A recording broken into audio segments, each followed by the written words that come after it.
Imagine getting a knock on your door. It's a tax collector from Canada demanding you pay up to the crown. So you pay them. 3 months later, another knock at your door. This time, it's an American tax collector. You owe New Hampshire taxes as well. You're being taxed by two countries, but neither one fixes your roads, provides courts, or lets you vote. So, what do you do in this type of situation? Well, if you're one of the 300 farmers living between New Hampshire and Quebec in 1832, you do something insane. You declare independence from both countries and start your own republic. For 3 years, the Republic of Indian Stream actually existed.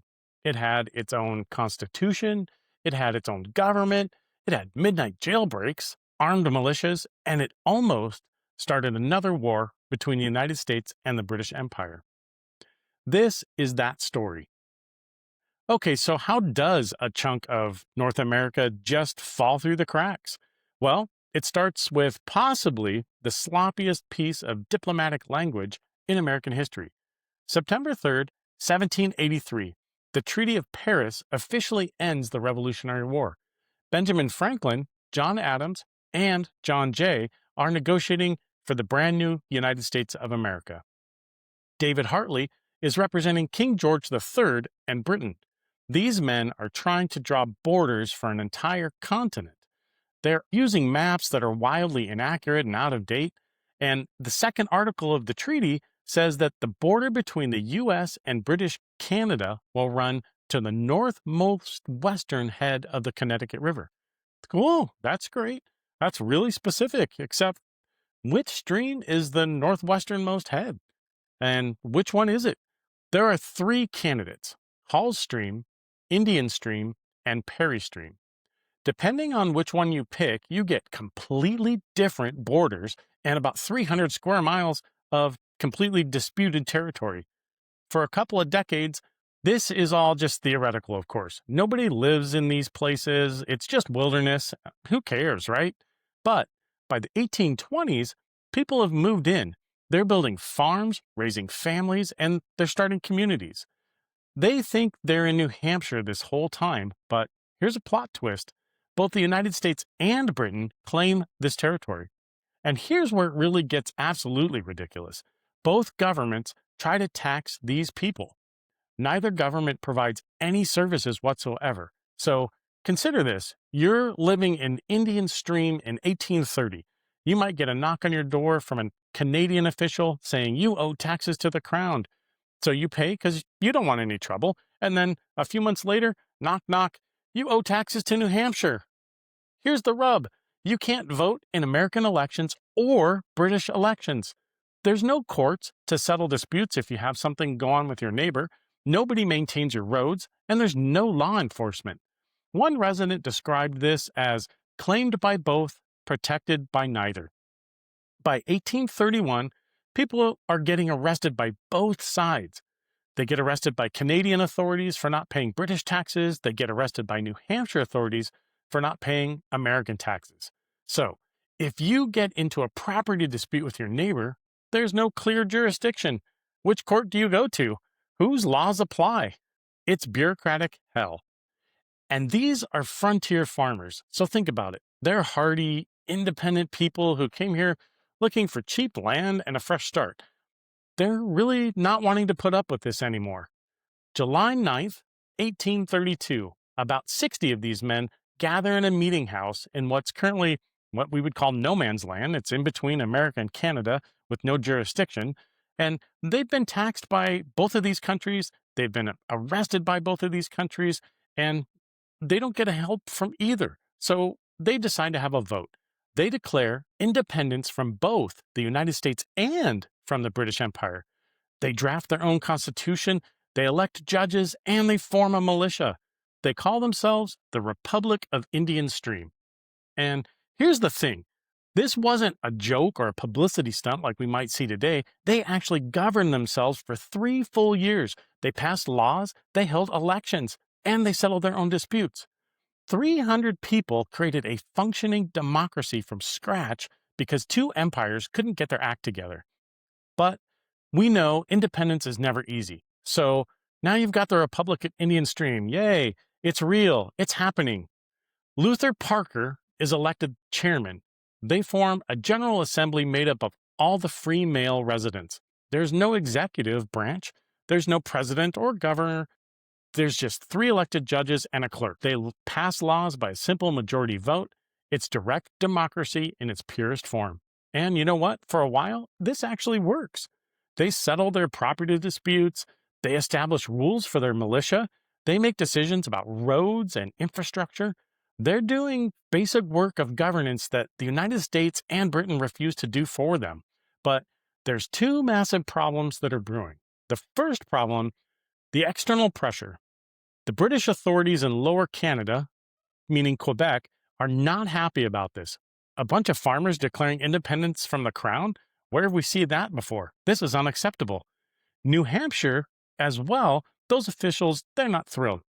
They want this territory to be part of their state, and an independent republic is really complicating things.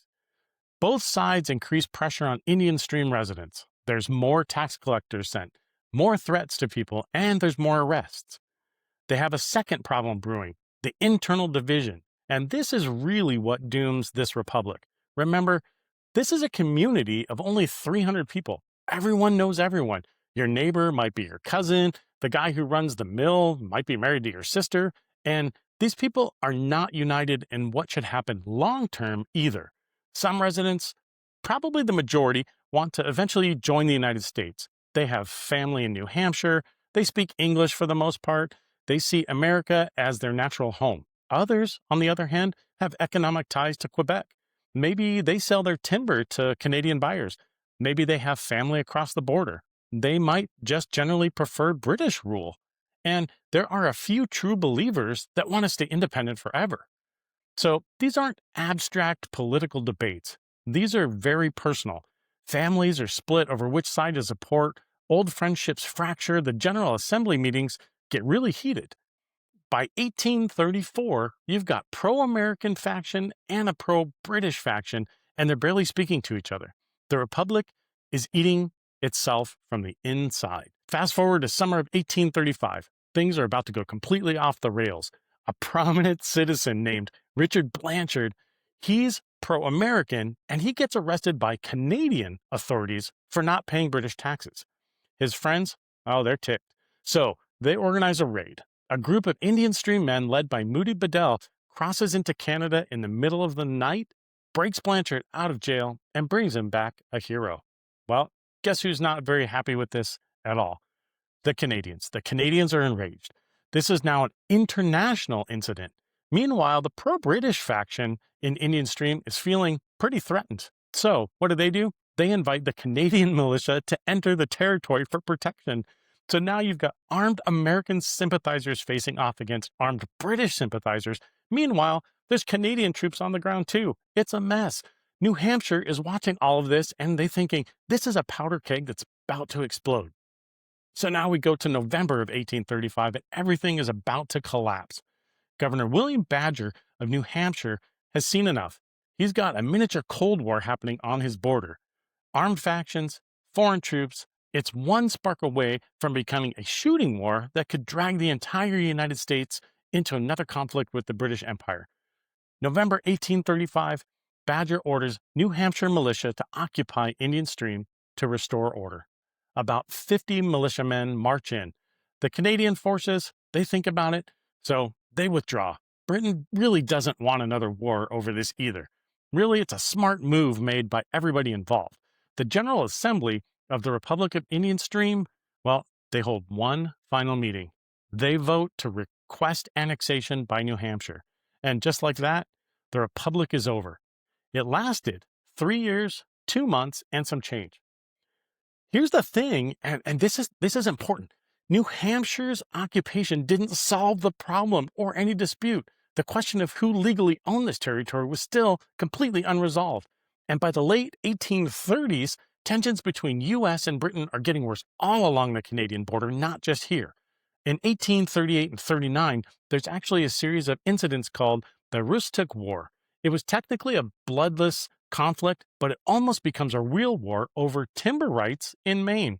So both countries realize We need to settle this before someone actually gets killed and there's more bloodshed. Enter two men who probably saved everyone from a stupid, pointless war: Daniel Webster, U.S. Secretary of State under President John Tyler, and Alexander Baring, 1st Baron Ashburton. He's a British diplomat sent specifically to sort out these border messes. So they meet in Washington, D.C. in the summer of 1842. Both men are pragmatists. They're not interested in scoring political points or defending national honor. They really just want to draw some clear lines on a map and then move on with their lives. So the Webster-Ashburton Treaty gets signed on August 9th, 1842. It settles multiple border disputes along the Canadian-American border, including finally, and I mean finally, the question of what counts as the northwesternmost head of the Connecticut River. Now, the former Republic of Indian Stream is definitively placed within the United States as part of New Hampshire. So, why did America get this instead of the British? Well, there's three key reasons. The first is simple demographics. By 1842, the American settlers vastly outnumbered anyone with British or Canadian ties, and the Republic itself voted to join New Hampshire, which tells you where most of the residents' loyalties really laid. Secondly, it was compromised.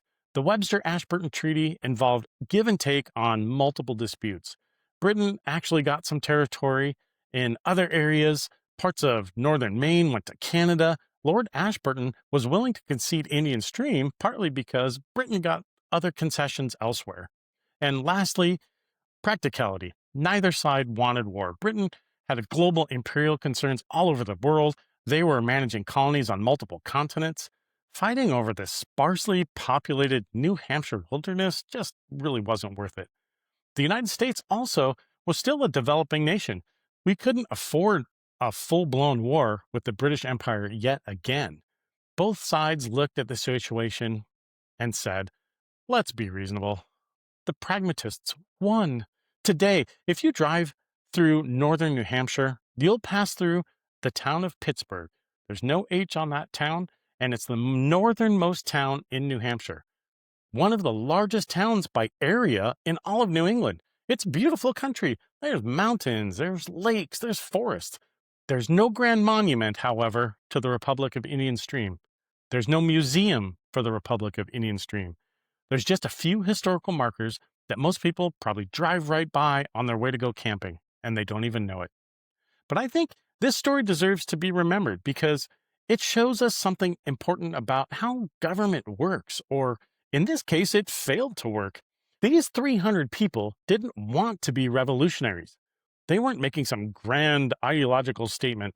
They just wanted basic services, roads, courts, clear laws, not a whole lot to ask. And when two of the most powerful empires on earth failed to provide that to them, ordinary people took matters into their own hands.